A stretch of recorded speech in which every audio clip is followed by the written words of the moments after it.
3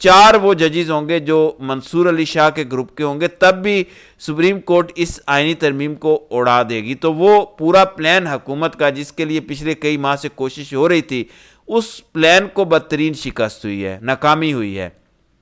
آئینی ترمیم تو حکومت نے جیسے تیسے منظور کروا لی، ظاہر ہے ریاستی ادارے ساتھ تھے، نظام ملا ہوا تھا، لوگوں کو اٹھایا جا رہا تھا، اغوا کیا جا رہا تھا، خریدا جا رہا تھا، تو یہ منظور تو ہو گئی، لیکن اس آئینی ترمیم سے جو مقصد حکومت حاصل کرنا چاہتی تھی وہ حاصل نہیں ہو سکا۔ بشارت راجہ بڑے زبردست اسلام آباد کے جرنلسٹ ہیں، انہوں نے بالکل صحیح خبر دی کہ مولانا اگر اس آئینی ترمیم کے مسودے پر اس دن انکار نہ کرتے اور اگر 20 اکتوبر تک اس آئینی ترمیم کی حمایت نہ کرتے تو حکومت نے زور زبردستی 14 اور 15 ستمبر کی رات والا مسودہ جو انتہائی خطرناک تھا، اس مسودے کو منظور کروانا تھا اور قاضی کی مدت ملازمت میں توسیع ہو جانی تھی۔ یعنی مولانا پر جو لوگ تنقید کر رہے ہیں وہ بلا جواز ہے۔ میری نظر میں مولانا نے جو کام کیا زبردست ہے۔ مولانا کی کوششوں کی وجہ سے وہ جو آئینی ترمیم کی اصل حالت تھی جس کا ڈرافٹ کہیں اور تیار ہو رہا تھا، اس ترمیم کو مائنس کرنے کے لیے مولانا نے بڑی کوشش کی، اسی وجہ سے آئینی ترمیم کی یہ شکل ہمارے سامنے آئی۔ اور پھر سب سے امپورٹنٹ بات یہ کہ اگر وہ آئینی ترمیم جو 14 اور 15 ستمبر کو ہونی تھی، جس میں تجویز دی گئی کہ سپریم کورٹ کے 5 سینئر موسٹ ججز کے نام قومی اسمبلی کی پارلیمانی کمیٹی کو بھیجے جائیں، جس تجویز میں یہ لکھا گیا کہ سپریم کورٹ کے 5 ججز ہوں گے، یعنی جمال خان مندوخیل اور امین الدین بھی شامل ہوں گے، اور حکومت کے لیے ون ون سچویشن تھی کہ اگر یحییٰ آفریدی انکار کر دیں تو حکومت اپنی مرضی کا کوئی اور چیف جسٹس بنا لے، یعنی امین الدین خان یا جمال خان مندوخیل جو حکومت کے موسٹ فیوریٹ ہیں، جو قاضی صاحب کے نقش قدم پر چلنے والے ججز ہیں۔ تو یہ جو سارا پلان حکومت کا تباہ ہوا، یہ صرف اسی وجہ سے ہوا کیونکہ یہ معاملہ 14 ستمبر سے لے کر 20 اکتوبر تک ٹلا رہا۔ 20 اکتوبر کو بھی اس آئینی ترمیم کو منظور کروانا پی ٹی آئی کے حق میں گیا، کیونکہ اگر اکتوبر تک بھی یہ آئینی ترمیم منظور نہ ہوتی تو شاید حکومت اسی 14 ستمبر والے مسودے کو منظور کرواتی، اور اس مسودے میں کیا کچھ تھا اس کی تفصیلات تو میں بتا چکا ہوں۔ تو اوورآل پی ٹی آئی کے لیے بہتر ہوا ہے۔ اب سپریم کورٹ پر تمام نظریں ہیں۔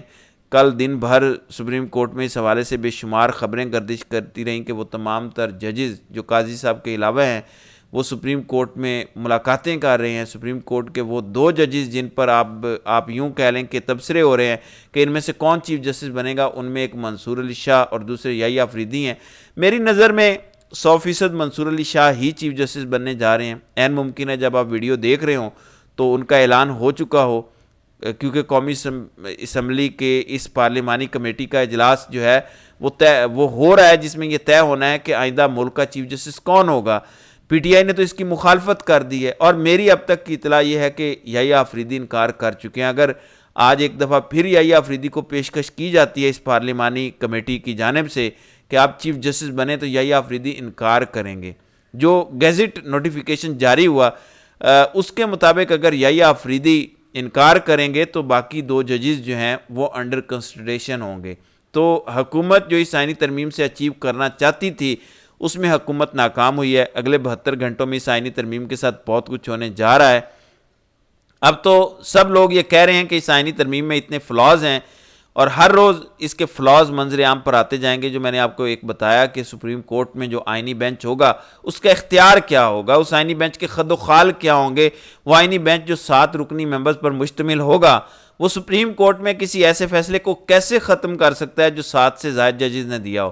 مثلا مخصوص نشستوں والے کیس کا فیصلہ وہ یہ والا بینچ سن بھی نہیں سکتا، کیونکہ سپریم کورٹ کے فل بینچ نے وہ نشستیں پی ٹی آئی کو دی ہیں، اور قانون کے مطابق وہ ریویو پٹیشن لگے گی تو یا تو فل کورٹ کے سامنے لگے گی یا اس سے کوئی بڑا بینچ ہوگا۔ یعنی اگر 2 رکنی 3 رکنی 5 رکنی 7 رکنی بینچ نے کوئی فیصلہ دیا ہے تو ریویو پٹیشن میں اس سے زیادہ ججز بیٹھیں گے تو ہی وہ فیصلہ دے سکیں گے۔ تو یہ حکومت نے جلد بازی میں کر لیا ہے، کوئی بلنڈر ہو گیا ہے۔ میری انفارمیشن کے مطابق تو حکومت کو خود اندازہ نہیں تھا، اور جہاں پہ ڈرافٹ تیار ہوا ان کو شاید قانونی سمجھ بوجھ ہی اتنی تھی، کیونکہ جو قانونی برینز ہیں انہوں نے تو یہ ڈرافٹ تیار نہیں کیا۔ اگر کسی قانونی برین نے یہ ڈرافٹ تیار کیا ہوتا تو اس میں اتنے فلاز نہ ہوتے۔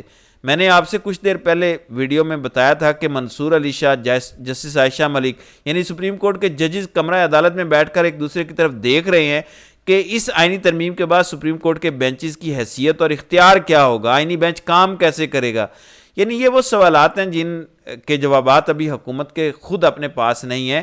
البتہ سپریم کورٹ سے 2 دن کے لیے انتظار کے بعد اس آئینی ترمیم کے حوالے سے وہ خبریں آ رہی ہیں. وہ لڑائی اس سٹیج پر جاری ہے جہاں حکومت کو اندازہ نہیں ہے, ابھی وکلاء تنظیموں کی جانب سے کوئی رد عمل نہیں آیا. اطلاعات یہی ہیں کہ وکلاء تنظیمیں بھی اس انتظار میں ہیں کہ قاضی چلا جائے, کیونکہ سب کو پتہ ہے قاضی اس ٹائم اگلے 72 گھنٹوں کے اندر کچھ بھی کر کے جا سکتا ہے. وہ اس آئینی ترمیم پر حکومت کو کوئی ایسا فیصلہ دے کر جا سکتا ہے کہ اس فیصلے پر سپریم کورٹ کا آئندہ آنے والا چیف جسٹس کوئی فیصلہ نہ سنا سکے. تو اس وجہ سے خاموشی نظر آ رہی ہے, کیونکہ قاضی کے جانے کا انتظار کیا جا رہا ہے. کئی لوگ تنقید کر رہے ہیں کہ سپریم کورٹ کے اکثریتی ججز خاموش کیوں ہیں. اس کی وجہ یہی ہے کہ ویٹ کیا جا رہا ہے اگلے 72 گھنٹوں کا. آج جبکہ 22 اکتوبر ہے, چیف جسٹس کے نام کا کسی بھی وقت اعلان ہو جائے گا, اور اس کا اعلان ہوتے ساتھ ہی ساری صورتحال واضح ہو جائے گی. تو ناظرین کرام, آپ کی اس ویڈیو کے حوالے سے کیا رائے ہے؟ آپ اپنی رائے کا اظہار کامنٹ سیکشن میں ضرور کیجیے گا.